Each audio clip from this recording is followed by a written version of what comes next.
جی سر. پاک study word نہیں ہے ایسا جی. جی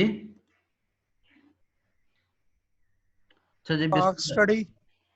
ہاں جی یہ کہہ لیں کہ ایک چھوٹا سا حصہ ہے اس میں پاک اسٹڈیز کا. اگر یہ آپ کو سمجھ آ گیا تو ساتھ اس کے باقی ساری چیزیں بھی سمجھ آ جائیں گی،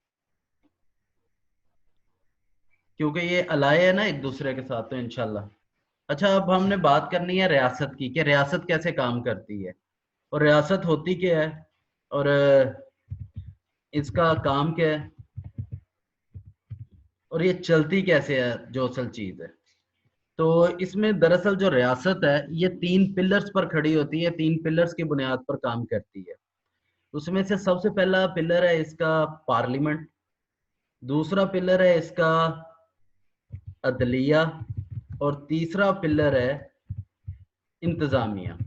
اچھا یہی پارلیمنٹ، انگلش میں بھی اس کو پارلیمنٹ کہتے ہیں، عدلیہ جوڈیشری کو کہتے ہیں، اور جو انتظامیہ ہے اس کو ایگزیکٹو کہتے ہیں. 3 پلر ہیں، تینوں کے مختلف کام ہیں. جو ہر پلر ہے وہ اپنی نوعیت کے اعتبار سے مختلف کام کرتا ہے. جو سب سے پہلا پلر ہے پارلیمنٹ، اس کا سمپل سا کام ہے قانون سازی کرنا، قانون بنانا. جو دوسرا پلر ہے وہ ہے عدلیہ ہے، اس کا کام ہے اس قانون کی تشریح کرنا. اور تیسرا پلر ہے انتظامیہ، اس کا کام ہے اس قانون پر عمل درآمد کروانا. یہاں تک کلیئر ہے جی؟ یس سر. اچھا یہ جو پارلیمنٹ ہے اس کے 3 حصے ہوتے ہیں. اس میں سب سے پہلا ہے ایوان بالا، دوسرا ہے ایوان زیرنگ، اور تیسرا ہے صوبائی اسمبلی. اچھا یہ جو 3 پلر ہیں یہ تینوں اپنی نوعیت کے اعتبار سے اپنا اپنا کام کرتے ہیں. جو سب سے پہلے اس کا ایوان بالا ہے، اس کو ہم جانتے ہیں سینٹ کے نام سے، ہمارے ہاں یہ سینٹ کے نام سے موجود ہے. دوسرا جو ایوان زیریں ہے اس کو ہم جانتے ہیں قومی اسمبلی کے نام سے، اور تیسرا جو ہے وہ صوبائی اسمبلی ہے، اسے ہم پروونشنل اسمبلی کے نام سے بھی جانتے ہیں. اچھا جو ایوان بالا ہے اس میں الگ کام ہوتا ہے، اور ایوان زیریں یہ سب سے اہم ہے.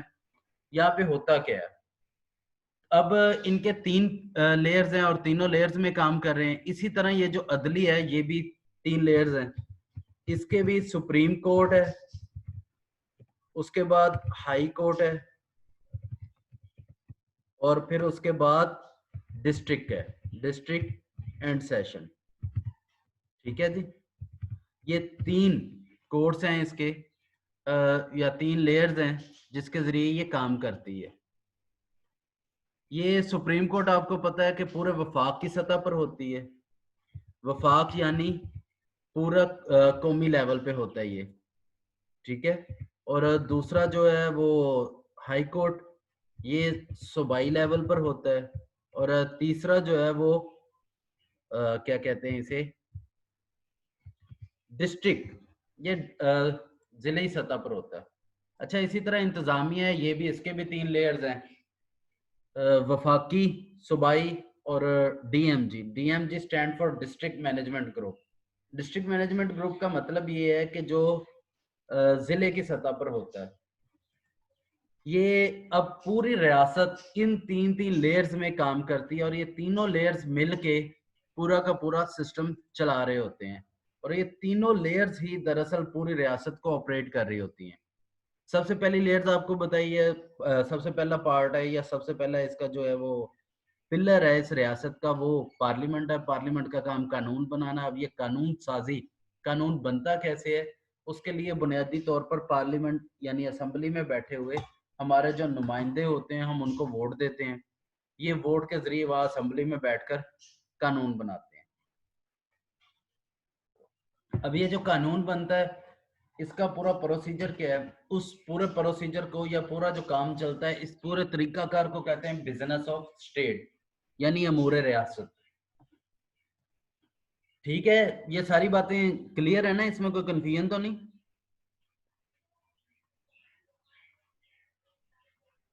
نو سر. ٹھیک ہو گیا. اچھا اب اس سبھی چیز کا جو ہمارا اصل ٹاپک ہے جس کے ساتھ اس کا تعلق ہے وہ یہ ہے کہ اس سب میں سیاست کہاں ہے.